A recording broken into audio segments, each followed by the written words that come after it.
Dominic Alafaci is here. Give us a call like Sally. Good morning.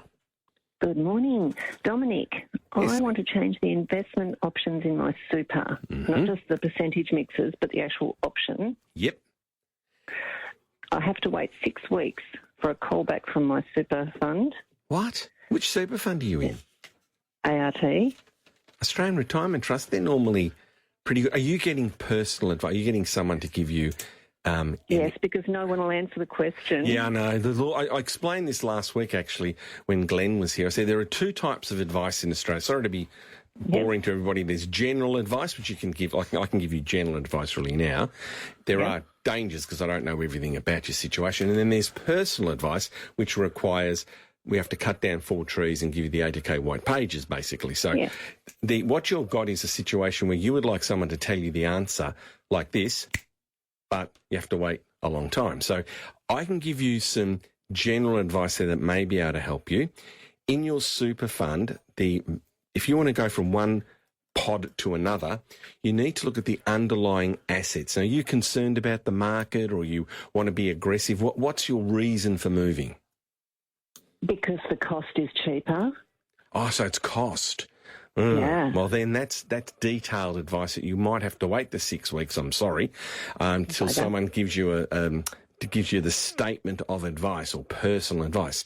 Now, if you're confident, actually, I might even get you to do this. If you go to collinshouse.com and remember to tell us later on, because you're not a client, so you can do our risk tolerance report, and that'll tell you can do it for free.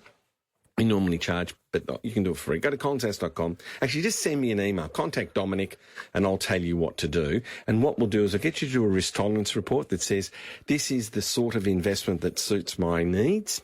There's about 20 questions or something you have to answer. Once you're armed with that, you may be able to personally make the decision yourself, which is like using general advice. So you might be able to say, okay, I know what to do.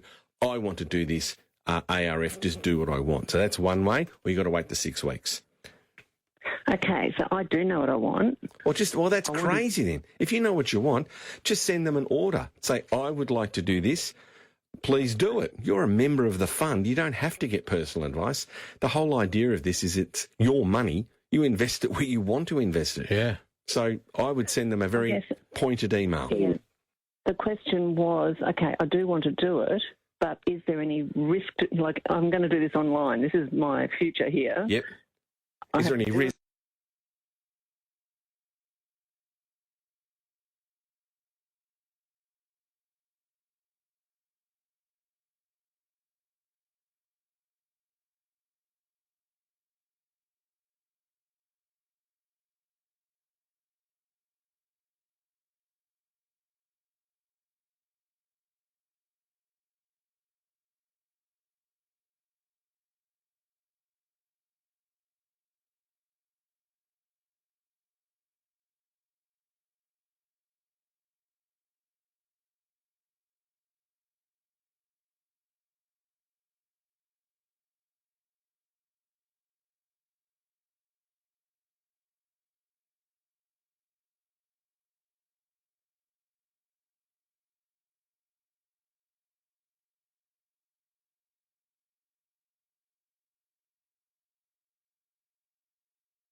And that's just the law. So, unfortunately, Sally, but you might, because you got your head screwed on, you might be able to do it yourself and read the documentation properly, read there's a thing called market determination. So, look at the PDS and the TMD, those two documents, read those. You should be able to make the decision yourself. And Sally, you're happy with the fund itself? It's just that you want to change modules within the fund.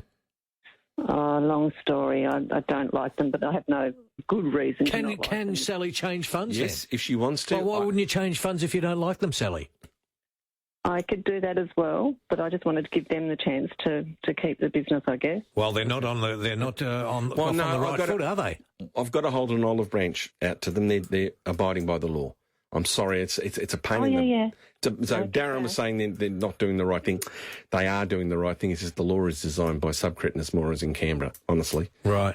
Sally, if you want, I could get someone to talk to you, an advisor I know and trust. So actually, go to collinshouse.com, click on the button, send me a quick email. I'll send you the risk tolerance report, and you can speak to somebody that I know and trust from another firm that's trustworthy, and they might be able to do a swap for you for very low cost, or they might be able to advise you without breaking the law. How's that, Sally? Love your work. Perfect. Thank you. I'll send an email. Thank you. Good on you. Thank you, Sally. To Sandra, good morning. Oh, good morning. Good morning, Dom. I just have a quick question. My daughter has started her own business. It's been going for a bit over 12 months. And she's been paying tax and all, but with her super, she is just putting it into her offset account. And Her I think offset she should be account? putting it... Yeah, You can't on do her that. We can't do mortgage. You're saying that she's not putting money into super, she's putting it into her offset account. That's probably a good idea. Wow, that is worth... Sandra, you opened up by saying, I've got a quick question. This is a question that requires, if you're a drinker, at least a bottle of red and 2 hours to decide, because there are arguments on both sides. Should you say... Yes, the question is it better to pay your home loan down? The answer is yes. And an offset account is very, very good for that. The other item is, the other point that you should consider is it best to leave the borrowings there and boost your super, because we don't know whether the rate of return on your super fund is going to be higher than the rate that they're charging you for your loan. Mortgage. Most people are conservative and say... Well, that's why I got my money out of ING Direct. There you go. Yeah. Well, most people... So I can pay off... my loan. Well, most people like me who are conservative advisors would say, do what Darren said. Offset account, number one priority. Leave your super, especially if you're very young, for a later date until you've got the mortgage hit down. So I think that answers your question. Have I done so, Sandra? Yes, I advised her. I said, I think you should put it into super. She's 45 now, so she's been working for quite some time. But I just thought, knowing that you need your super for you, the government's not going to keep us forever. But if you think it's all right that she's very canny with money, honestly. Okay, may I inquire, do you know the size of her mortgage? Well, she's got it with her. It'd be about... maybe say 300,000. So she's got the hump. She's over the hump. She's on the downward spiral in terms of getting the account balance down each month. So look, I would probably stick with the offset account. But you and I could have a bottle of wine over this, and Darren, and we. There is no right answer. It's whether you'll feel conservative or not. And because if the stock market booms and the super fund makes 12% and the mortgage you're saving is around 8%. You'll be better off with your idea, Sandra. But if the stock market averages, a lower rate, which is probably what it should do, we've had a very high couple of years, and the super funds average around 8%, then your mortgage is going to be 8 or 9, so you're probably better off to pay your mortgage. Sarah, just pour me another red while I say this. No, but it's just that I've always thought that super was so important. Look, it is. Yeah, but she's my only child. Can I throw one into the mix, though? What if the government starts taxing your super? Oh, yes, that'll be a nightmare. More than they're taxing it. Yeah, that could happen. They've got no money. They've spent it all. They've mismanaged it. Darren? Look, I'm worried about them. I'm really worried about them. This state is broke to the point where we haven't got two sticks to rub together. Well, what about federally? We're in massive debt. Federally, they're talking about halving the capital gains tax. So from 50% discount to 25% discount, because they're buggered, as you said.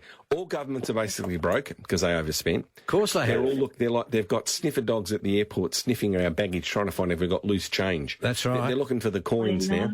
Yeah. It's so scary. How could they possibly touch our super when we've worked so long and hard? They have no scruples. And remember, the hierarchical structure that is the public service, no disrespect to the good people that work there, have to feed themselves first before they look after the customers we are the customers. It's our money that employs them, but they have to apply our money to feed themselves first. Sandra, I enjoyed that drop. Welcome. Come around for a bottle any day. And good luck to your daughter. First. Dominic, what percentage of your clients are involved in superannuation funds compared to self-funded? Probably 50-50. Really? Yeah, probably more of my clients, because I've as I said, I sold part of my business a couple of years or so ago, and I mainly look after larger clients now. Right. And a lot of them have got self-managed super funds. Right. Collinshouse.com is where to head to. Yep.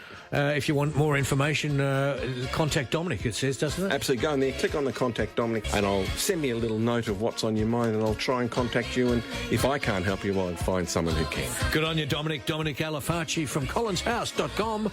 See you soon as we approach 10 o'clock.